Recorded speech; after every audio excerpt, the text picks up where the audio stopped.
Star-studded ang premiere kagabi ng My Big Bossing sa pangunguna ni Vic Soto, Marian Rivera at si Aling Maliit. Kahit sa Pasko pa ipapalabas ang mga pelikulang kalahok sa Metro Manila Film Festival, may mga maaga nang nakabili ng ticket. Makichika kay Lar Santiago. Kumpleto ang malalaking bituin na nasa cast ng Metro Manila Film Fest entry na My Big Bossing sa idinaos na Grand Premiere Night ng pelikula. Pinangunahan ni Vic Soto ang mga artistang dumalo. Naroon din si Kapuso Primetime Queen Marian Rivera na leading lady ni Bossing sa taktak episode ng pelikula. Hindi siyempre nawala ang love ni Bossing sa tunay na buhay na si Pauline Luna.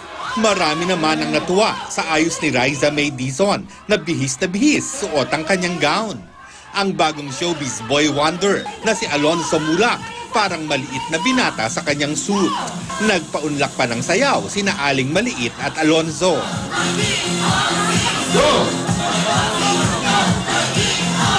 Ang mga manonood dumagsa sa sinehan at lahat ay excited na mapanood ang pelikula. For the whole family, hindi lang mga bata, pati yung mga kasama ng bata sigurado mag-enjoy. Ito lang yung pelikulang for general patronage. Masaya ring ibinalita ni na Bossing na sa araw ng Pasko ang opening day ng mga pelikulang kalahok sa MMFF. Alas 8 pa lang ng umaga ay magbubukas na ang mga sinihan.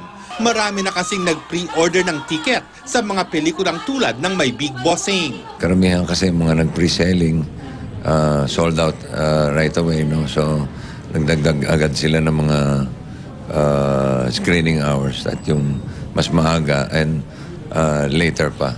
Nangako rin sina Bossing at Pauline na sa araw ng Pasko ay mag-iikot sila sa sinihan para mabati ang mga manonood ng kanilang pelikula. Lar Santiago, updated sa Showbiz Happenings.